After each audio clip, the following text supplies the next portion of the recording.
Bom dia a todos, tudo bem com vocês? Estou feliz que você achou o seu caminho até aqui, nesse estudo de João.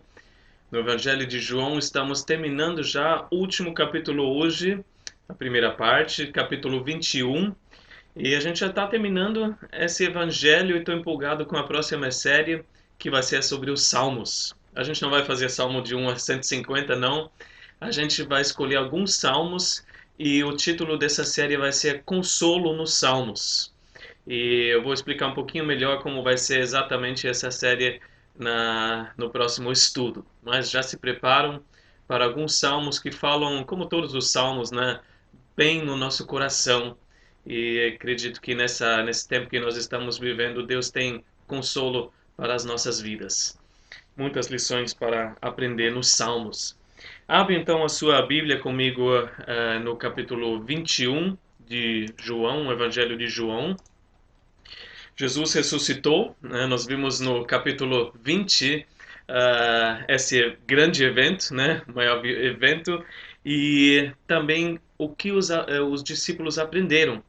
E a gente viu no estudo passado que eles aprenderam que Jesus estava sempre presente, que ele apareceu na noite, né, desse dia da ressurreição aos seus discípulos e apareceu de repente, do nada, assim, no meio deles, né? E então apareceu ao longo de 40 dias dessa forma, né? E eles estavam aprendendo, Jesus está sempre conosco, Jesus está sempre presente.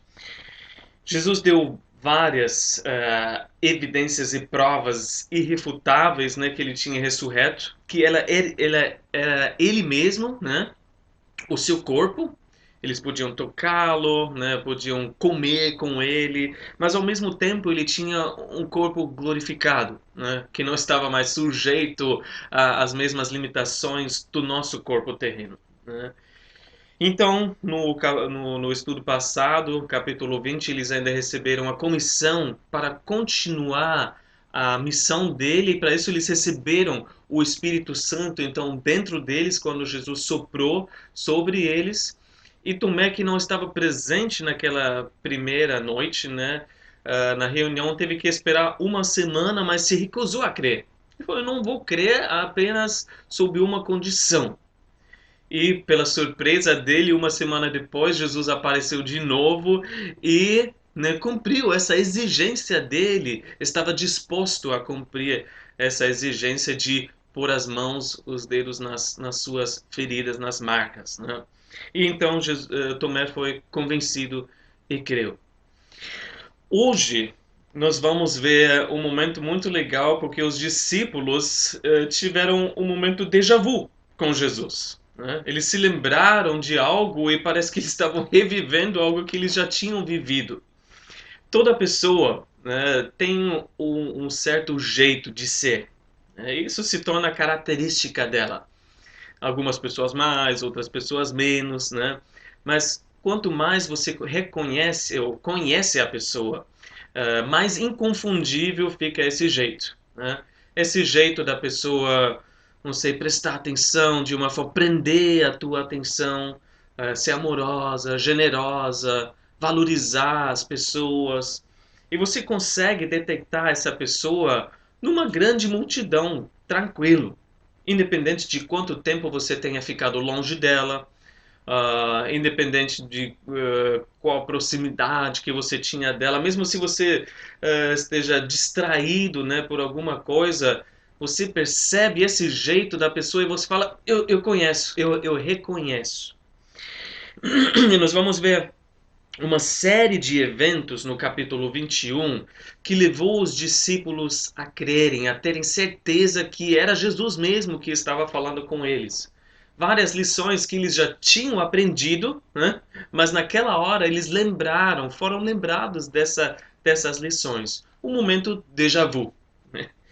E são lições que a gente também precisa ouvir, lembrar e reaprender, para ter certeza que a gente ainda está seguindo o nosso chamado, que a gente ainda está seguindo essa pessoa de Jesus que tem um jeito único, maravilhoso.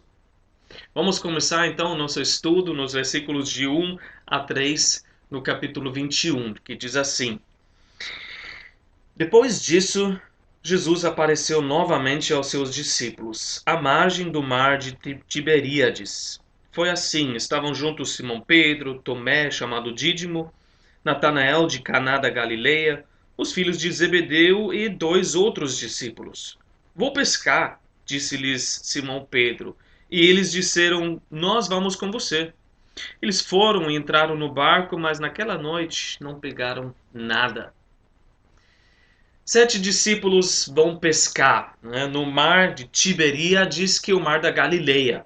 Né? A região da Galileia, bem conhecida, a maioria dos discípulos era de lá, e era também a região para onde Jesus os mandou. Os anjos, né, mandaram a mensagem onde eles deveriam ir para encontrar Jesus. Foi assim que os anjos falaram em Mateus 28:7. Ele ressuscitou dentre os mortos e está indo adiante de vocês para a Galileia. Lá vocês o verão. Então, muito bem, eles estavam indo para a Galileia, assim como o anjo falou. No mar de Tiberíades, um lugar cheio, né, repleto de memórias. Foi ali onde a maioria deles foi chamado pela primeira vez por Jesus. Imagino só olhando essa areia da praia, eles podiam se lembrar de Jesus andando na margem desse mar da Galileia, lugar onde muitos milagres tinham acontecido, né, onde Jesus multiplicou os pães e os peixes, onde a tempestade aconteceu e Jesus ficou dormindo lá no barco e foi acordado e acalmou toda a tempestade. Outra tempestade que eles ficaram aterrorizados e Jesus apareceu, foi se aproximando deles andando pelas águas. Foi ali que Pedro também andou sobre as águas, né? Pertinho desse mar da Galileia, em Caná da Galileia, onde ele transformou água em vinho no casamento. Então, um lugar repleto de boas memórias. E ali eles estavam, mas porque decidiram pescar. Né? A gente pode até perguntar: 7 foram, cadê os outros 11 ali? A gente não sabe, mas esses 7 estavam juntos, que, né, em primeiro lugar, é bom estar junto. Quem estava ali? Pedro, Tomé, Natanael, Tiago e João, os filhos de Zebedeu, e mais 2 discípulos que a gente não sabe quem eram. 2 discípulos anônimos, que eu creio que Deus deixou de propósito sem nome para que todos pudessem se ver nessa história, para que a gente pudesse pôr o nosso nome. Porque você e eu, nós precisamos nos ver nessa história, nós precisamos tomar essas lições para nós. Não foi apenas para esses 7 apóstolos ou para os 11 apóstolos. E Pedro ali, então a primeira coisa que ele faz é só falar o que está na cabeça, né? Vou pescar. Ele tomou a posição de liderança porque ele tinha esse lado forte na vida dele. Ele era pescador de profissão e essa iniciativa dele foi suficiente para motivar os outros 6, né? Assim, mais ou menos falando, eu não sei o que vocês vão fazer, mas eu vou pescar.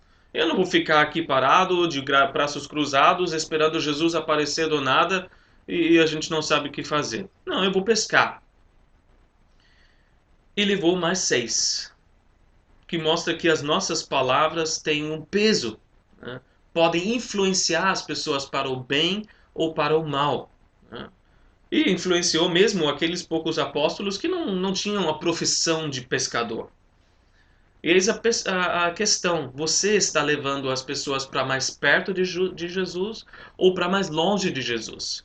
Você está, né, fazendo outras pessoas crerem também em Jesus e junto com você? Ou você está fazendo os outros ficarem com dúvidas e receio? A gente influencia as outras pessoas com as nossas atitudes e palavras. Eu, pessoalmente, vejo uma certa resignação nessas palavras. Eu vou voltar, né? Eu vou pescar. Como se fosse uma volta para a profissão antiga, para a vida antiga, né? Eu não sei o que vai ser de nós, eu volto para a minha profissão antiga. Não vejo necessariamente eu creio que Deus me mandou fazer isso. Eu estou fazendo isso em obediência a Deus. Onde estava a certeza da ressurreição que eles tinham? Imagino até Pedro pensando, onde está Jesus, né? A gente já está aqui, ele aparece por pouco tempo, depois some de novo. A gente precisa fazer alguma coisa. Realmente eles precisavam aprender a viver pela fé, né? Todos esses espaços no meio que eles não viram Jesus era para viver pela fé. E depois eles viram ele de novo, né? Por 40 dias. Eles precisavam aprender que ele estava sempre presente, mesmo quando eles não podiam vê-lo constantemente. E essa fé que a gente precisa ter também. Ele está conosco mesmo quando a gente não sente nada. No mínimo, a gente pode dizer aqui que eles estavam confusos. Tinha uma certa confusão a respeito daquilo que eles deveriam fazer, o próximo passo, né? O que a gente vai fazer agora? Eles estavam confusos. Não sabiam o que fazer agora como a próxima coisa. Alguns, né, que pegam mais leve, vamos dizer assim, acreditam que não voltaram à pesca em desobediência. Voltaram porque, de certa forma, precisavam até se sustentar, já que não tinham mais o sustento contínuo, né, que vinha através do ministério de Jesus. Isso, claro, também pode ser incluso, mas eu acredito mais numa volta mesmo para a vida antiga. Porque quando Jesus os chamou, ele os chamou para deixarem tudo para trás, né? Inclusive as redes, a profissão. Ele queria que eles se tornassem pescadores de homens. E foi um treinamento de 3 anos e meio para se treinarem pescadores de homens, para ganharem vidas para Jesus. E é por isso eu também acho que nessa noite eles não pegaram nada, né? Embora eles tivessem feito tudo certinho, né? Como pescadores profissionais, que a maioria deles era.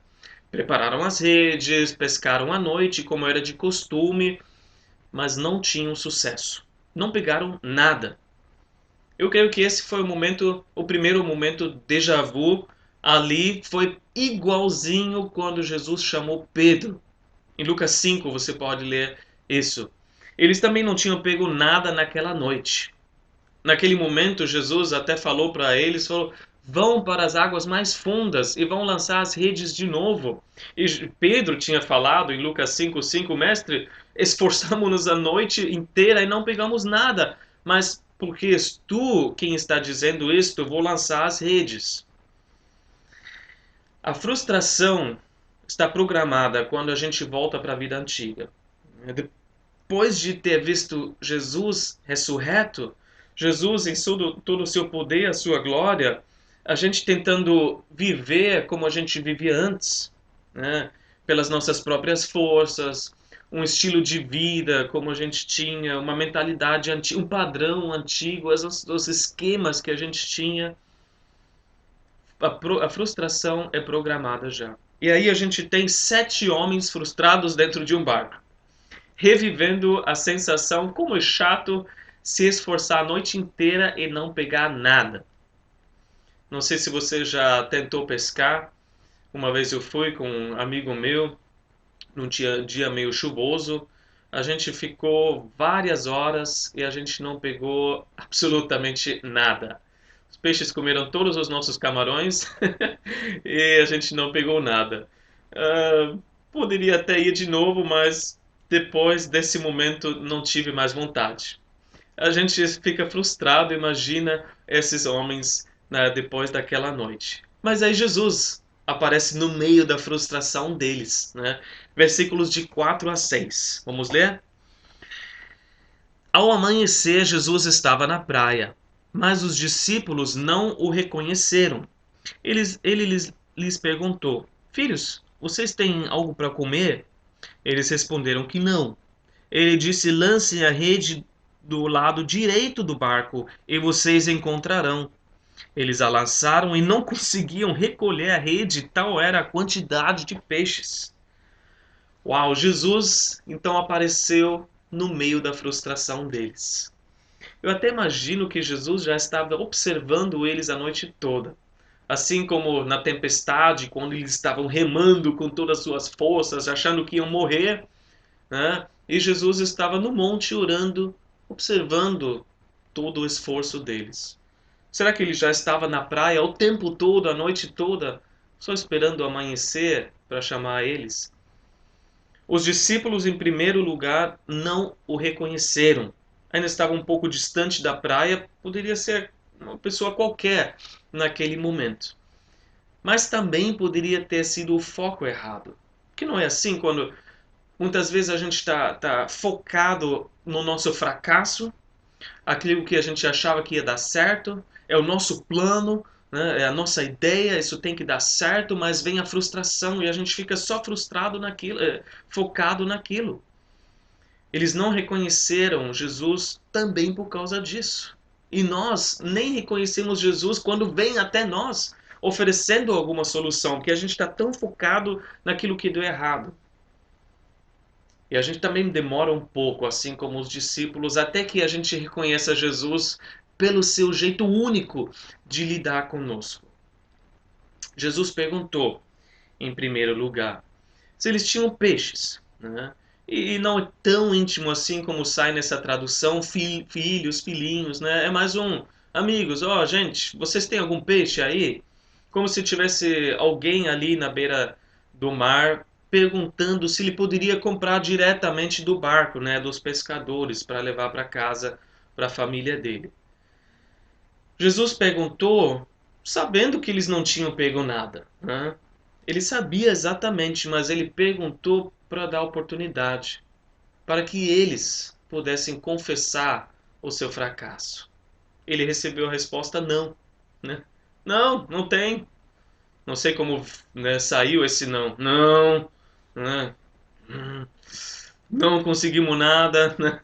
Mas foi um reconhecimento que a volta para a vida antiga não tinha dado em nada. Eles tentaram do jeito deles, mas sem sucesso nenhum. E a mesma coisa acontece na nossa vida. Enquanto a gente acha que ainda consegue dar algum jeito pelo nosso esforço, que a gente ainda consegue resolver alguma coisa por nós mesmos, Jesus não vai fazer nada. Mas uma vez que a gente reconhece que não conseguiu mais, né? Não tem mais força, né?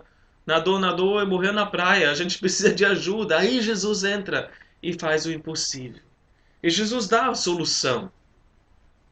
Reconheceram que não deu em nada? Por que vocês não tentam então daquele jeito, jogar do lado direito? Uma solução fácil. Tentam de novo. Mas uma solução ilógica, totalmente contra a lógica, lançar a rede do lado direito. Será que eles não tentaram fazer isso a noite toda, a gente jogar de um lado, jogar para o outro lado? Por que daria certo agora? Que diferença faz, né? Jogar do lado esquerdo ou lado direito? Mas a lição que a gente aprende aqui é que não importa quantas vezes a gente já tentou. Se Jesus manda, faz e com certeza dá certo. Jesus não deu a certeza, ele falou com toda a confiança: vocês encontrarão. Se Jesus fala, faz, porque vai dar certo, né? É só confiar, mesmo que não faça sentido para o entendimento. Provérbios 3, versículo 5 nos lembra: confie no Senhor de todo o seu coração e não se apoie em seu próprio entendimento. Talvez não faça sentido, mas se Jesus mandou, você tem certeza disso? Ele falou para você fazer? Faça, que vai dar certo. Essa é a grande diferença entre o serviço direcionado pelo Senhor e não direcionado pelo Senhor. Né? O sucesso e o fracasso estão tão perto um do outro como o lado esquerdo e o lado direito do barco.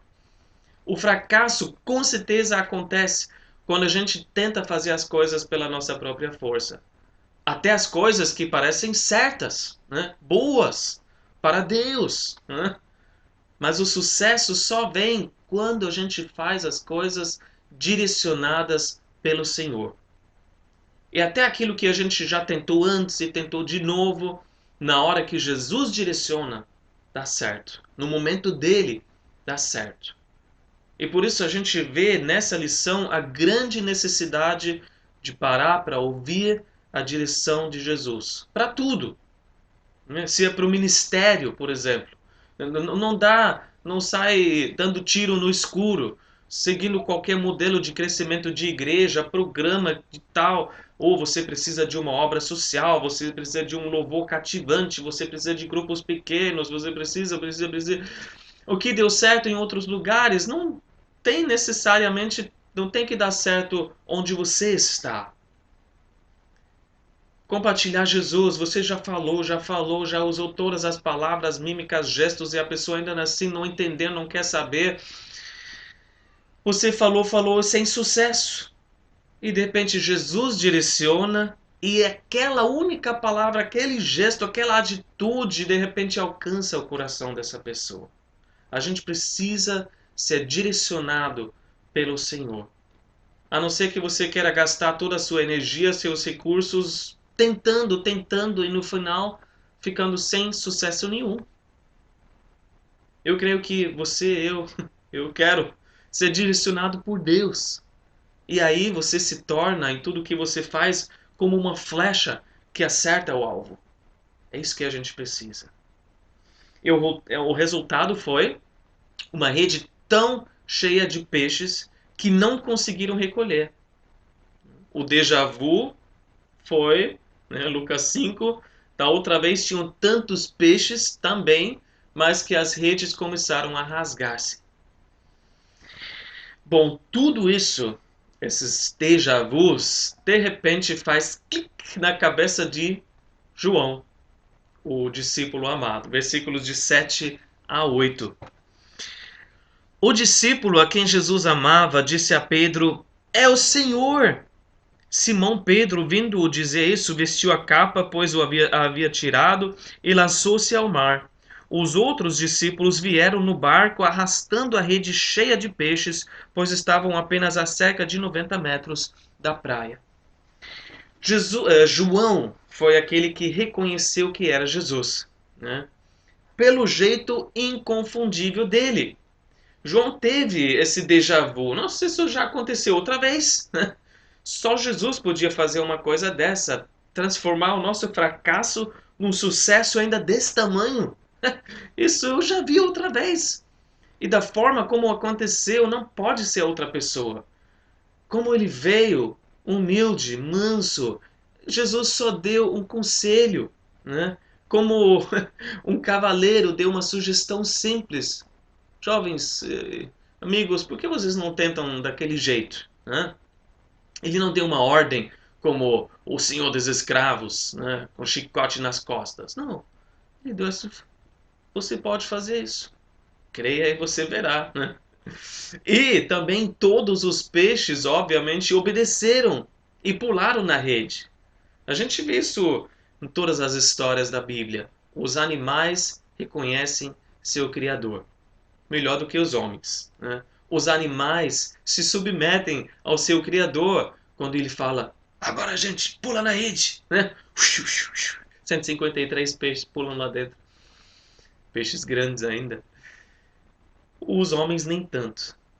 Jesus fala e fala e fala e parece que está com o ouvido, né, tampado e não consegue ouvir. Mas João reconheceu então que foi um jeito único e inconfundível e deu esse grito de alegria. Ele não podia conter toda a sua alegria e a surpresa também. Ah, é o Senhor mesmo, né? E que alegria para nós também, quando a gente reconhece Jesus no nosso dia a dia. Quando a gente percebe que ele interrompe a nossa rotina, né? Às vezes a nossa vida monótona, e de repente algo acontece, uma visitação especial. Nós somos abençoados com a presença do Senhor, sentindo que Ele está conosco, tendo a certeza, a consciência que Ele está conosco, recebendo a paz dEle, a tranquilidade numa situação perturbada. Que alegria quando a gente pode reconhecer isso.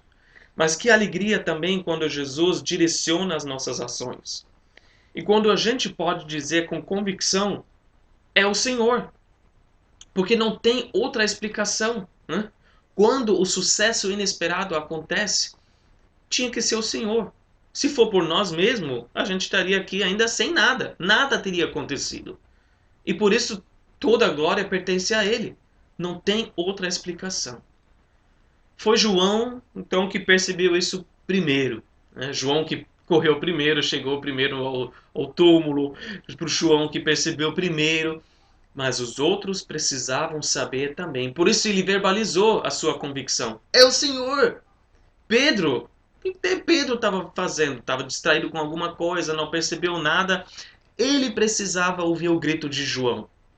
E se você tem a certeza que Jesus está agindo, você está convicto que o Senhor por trás daquelas circunstâncias, daquelas coisas, então dá um grito, por assim dizer. Fala para outras pessoas. Você nunca sabe a reação que uma outra pessoa, um outro discípulo pode ter quando reconhece que é o Senhor que está fazendo isso. Talvez até um irmão que te fala alguma coisa, está acontecendo isso, aquilo na minha vida, mas não percebe o que o Senhor quer fazer através disso. Que é o Senhor orquestrando aquelas circunstâncias. E de repente você com uma ideia na cabeça, né? uma certeza que deve ser o Senhor. Você não está vendo que Deus talvez não queira fazer isso e aquilo? E a pessoa vê e reage de uma forma que talvez você não nem tenha pensado. Porque como Pedro respondeu? Mostrando toda a sua devoção, não foi? Eu amo essa reação. É 100% Pedro, né? Agindo no impulso. Só que agora não foi pro lado negativo, foi ótimo. Foi o impulso para, né, mostrar todo o seu amor para Jesus. E aí o que ele fez? Ele pôs a roupa, porque ele estava, né, equivalente a um pano, né, na cintura, uma cueca praticamente, colocou a roupa de pescador e se lançou na água como uma criança. Ele não pensou nem duas vezes o que os outros vão pensar, não pensou de forma racional demais. Ah, eu vou chegar 5 minutos antes do barco, mas vou chegar todo molhado. Por que não ficar no barco, né? Só falta 90 metros para chegar. Não, ele mostrou a sua devoção toda. E a devoção a Deus não é lógica, né? Não tem nada a ver com aquilo que a gente consegue contar, né? Não leva em consideração o valor monetário das coisas. Não segue um padrão, não segue o politicamente correto, né? É uma expressão de amor totalmente individual. E até por isso a gente não pode julgar os outros na devoção que eles oferecem ao seu Senhor. E se a gente pensar assim, quando foi a última vez que eu mostrei a minha devoção a Deus? Ou você? Quando foi a última vez que me custou algo mostrar o meu amor para o Senhor? Que eu acordei, talvez bem mais cedo do que normalmente, que eu abri mão de alguma coisa que eu gostava, que eu queria, que eu me humilhei de alguma forma para mostrar o meu amor para com o Senhor. Pedro não pensou em mais nada a não ser em estar com Jesus. Ele deixou toda a pesca maravilhosa para trás. Todos os peixinhos, né? Os grandes peixes ficaram para trás. Ele não se importou com o sucesso que ele alcançou com Jesus. Isso nos mostra também uma lição muito importante, que todo o sucesso que Jesus nos dá, seja no ministério, seja em qualquer outra área da nossa vida, não se compara com o estar com Jesus, de estar na presença de Jesus. Nós pensamos geralmente, se eu tiver isso, se eu alcançar aquilo, se acontecer isso, aí eu vou ser feliz. Se a igreja estiver grande, quando eu for casar, quando eu estiver financeiramente independente, quando eu formar minha família, então eu vou ser feliz. E a gente esquece, né, que a gente vai ser só completo e satisfeito quando a gente está com Jesus. Você talvez almeja outras coisas e considera como bem-sucedido quando eu estiver vivendo isso. Não, você vai estar satisfeito quando você está com Jesus. É isso que Pedro entendeu e se lançou na água. E então chegaram na praia, né, versículos de 9 a 11, e quando desembarcaram, viram ali uma fogueira peixe sobre brasas e um pouco de pão. Disse-lhes Jesus: tragam alguns dos peixes que acabaram de pescar.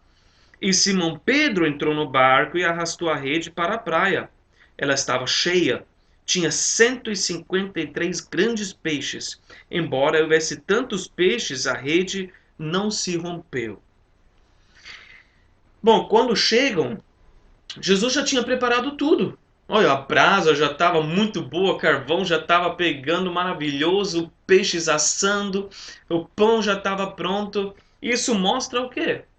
Jesus não precisava dos peixes deles, que eles tinham pego, né? Tudo estava pronto para eles já tomarem um belo café da manhã. Quer dizer que Jesus não depende das coisas que nós podemos contribuir, né? É como se a obra dependesse de nós.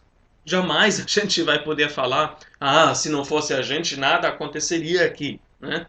Não! Mas Jesus deu a oportunidade para os discípulos fizerem parte, contribuírem, né? Ele quer que nós façamos parte da sua obra também. Então ele pediu para eles darem, né, aquilo que eles conseguiram através do intermédio dele. E ele pede para nós contribuirmos com aquilo que nós recebemos da parte dele. E novamente, tem como se vangloriar? Não, não tem como se vangloriar de nada. Porque tudo que os discípulos receberam, né, podiam contribuir apenas com aquilo que receberam por causa da palavra de Jesus. Por nada que eles, com a esperteza, com a força deles, com a grande experiência deles conseguiram. Não, só contribuíram com aquilo que receberam de Jesus, ou por intermédio de Jesus. E Pedro, né, a gente vê mais uma vez um ato de devoção, foi e tirou toda aquela rede sozinho. A mesma rede que era pesada demais para tirar da água, com 153 peixes grandes. Agora, abrindo a parênteses, aqui, esse número exato, né, no decorrer dos séculos, abriu margem para muitas especulações, né? Mas eu creio que apenas para ressaltar que João foi uma testemunha ocular. Eles contaram quantos tinham. Deixa eu ver quanto. Oh, Jesus, 151, 150, 153. Obrigado, Senhor. Então, eu não acredito que tenha algum significado simbólico, né? Fechando parênteses. O que Jesus disse? Tragam alguns dos peixes. Mas Pedro não ouviu. Ó, vocês tragam aí. Ele falou, ele já foi, ele respondeu espontaneamente como um servo. Ele acabou trazendo tudo sozinho. Isso também é devoção. A devoção se mostra em servir, servir com alegria, servir com espontaneidade, um serviço que não mede esforço, uma atitude que não olha para os outros, mas eles não estão fazendo nada, né, reclamando. Não, um serviço que olha para Jesus, eu faço tudo para Ele. Jesus falou: tragam, mas Pedro foi sozinho. Versículos de 12 a 14, e todos reconheceram que era Jesus. Versículo 12 diz assim: Jesus lhes disse: venham comer. Nenhum dos discípulos tinha coragem de lhe perguntar: quem és tu? Sabiam que era o Senhor. Jesus aproximou-se, tomou o pão e o deu a eles, fazendo o mesmo com o peixe. Esta foi a terceira vez que Jesus apareceu aos seus discípulos depois que ressuscitou dos mortos. Bom, ninguém tinha dúvida, né? Todos sabiam que era Jesus. Tinha que ser Jesus, pelo jeito inconfundível dele. Essa característica a gente reconhece em milhões de pessoas, é Jesus. Mais ainda, quando ele os convidou a comer. Repartiu o pão, deu para eles, deu também os peixes para eles. E com certeza ficou gravado na memória deles a última ceia, que tinha poucas noites antes desse momento, né? Quando Jesus também repartiu o pão e deu para eles. Jesus ressurreto É o mesmo do Jesus antes da crucificação. Ele serve os seus amigos sem parar. E a grande lição, então, que eles aprenderam através desse déjà vu tudo, né? Desse aparecimento todo, foi para o futuro deles como pescadores de homens. E a lição é: todo sucesso depende de ser direcionado por Jesus. Não seria a eloquência deles, não seria a estratégia deles, não seria apenas o esforço humano deles para conseguirem as redes cheias. Não. Todas as ações deveriam ser direcionadas por Jesus. E a gente vê que eles entenderam a lição e com o Espírito Santo sobre eles, eles cumpriram essa missão. No dia de Pentecoste, a rede estava muito cheia, né? A rede veio muito repleta. 3.000 pessoas foram salvas. E a rede não rompeu, né? A igreja foi chacoalhada, né? Que se formou ali vários desafios entre os judeus predominantes e então os gentios que aos poucos chegaram em grandes números então, mas a igreja se manteve unida e prevaleceu. A rede não rompeu. E até hoje Jesus quer que a rede seja cheia, que o seu reino cresça, que o céu seja cheia de pessoas de cada tribo, língua e nação. E ele chama nós para sermos pescadores de homens. Foi a terceira vez, o último versículo diz, né? Esta foi a terceira vez que Jesus apareceu. Bom, não foi a terceira vez na contagem, se a gente inclui todo mundo, mas foi a terceira vez que João menciona no seu evangelho, e foi a terceira vez que Jesus apareceu para um grupo de discípulos, não apenas indivíduos, né? E foi esse jeito único e inconfundível que fez os discípulos terem certeza que era Jesus. Aconteceu com Maria, foi o tom de voz. Aconteceu com Tomé, foram as feridas, né? E a exigência que ele tinha dado para Jesus e para crer. E os discípulos foi a pesca maravilhosa. E para você, precisa de quê para você reconhecer que é Jesus? Aliás, você de vez em quando tem déjà-vus do tempo de quando você foi chamado, de quando você se converteu.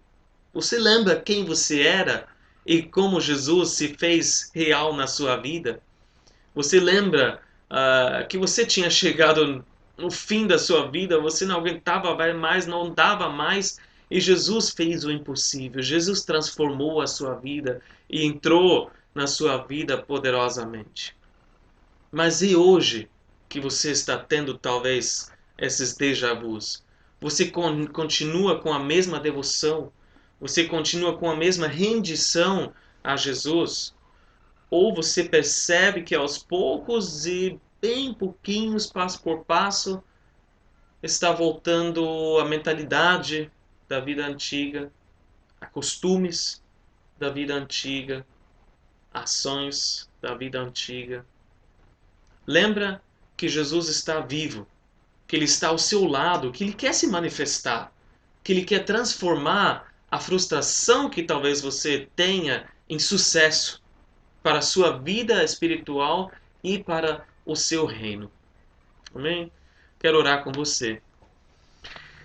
Senhor Jesus, obrigado que o Senhor está vivo, que o Senhor está conosco, em nós, sobre nós, com o teu Espírito Santo. Obrigado, Senhor, que nós temos esse relacionamento com o Senhor. Perdoa os nossos pecados, Senhor. Perdoa, Senhor, as nossas tentativas, às vezes, de voltar para a vida antiga, para jeito, Senhor, do nosso, Senhor, da nossa rotina, da vida antiga, de mentalidade da vida antiga, Senhor, o que for que nos leva para mais longe de Ti. Senhor, que a gente possa reconhecer o Senhor em todos os nossos caminhos. Que o Senhor possa se manifestar em todos os momentos da nossa vida, Senhor, os mais monótonos, os mais chatos talvez, e principalmente nas nossas frustrações, para que a gente perceba que a gente está gastando a nossa energia com coisa que não vai dar em nada. Ô Senhor, nos para com o Teu Espírito Santo, que a gente não ande mais nessa direção, mas nos redireciona para a forma que Tu queres, que a gente siga os Teus planos e não apenas aquilo que a gente acha que é certo. Mas que tudo passe, Senhor, em primeiro lugar pelas Tuas mãos e que a gente peça o Teu conselho, Senhor. E a gente sabe que quando o Senhor direciona, certamente vai ter sucesso e vai dar certo. É isso que nós queremos para as nossas vidas. Fala, Senhor, com os meus irmãos, as pessoas que estão ouvindo nesse momento, e nós te pedimos que o Teu Espírito venha nos direcionar por essa semana, nos guarda, nos protege, Senhor, de todo mal e nos conduz, Senhor, pelo Teu caminho. Nos mostra, Senhor, as Tuas veredas. Em nome de Jesus. Amém. Amém. Que Deus abençoe a sua vida. Uma ótima semana. Semana que vem, último estudo de João, capítulo 21. Então, encerra o Evangelho de João. E depois a gente vai começar com o nosso novo estudo, nossa nova série de estudos nos Salmos. Até lá. Um abraço.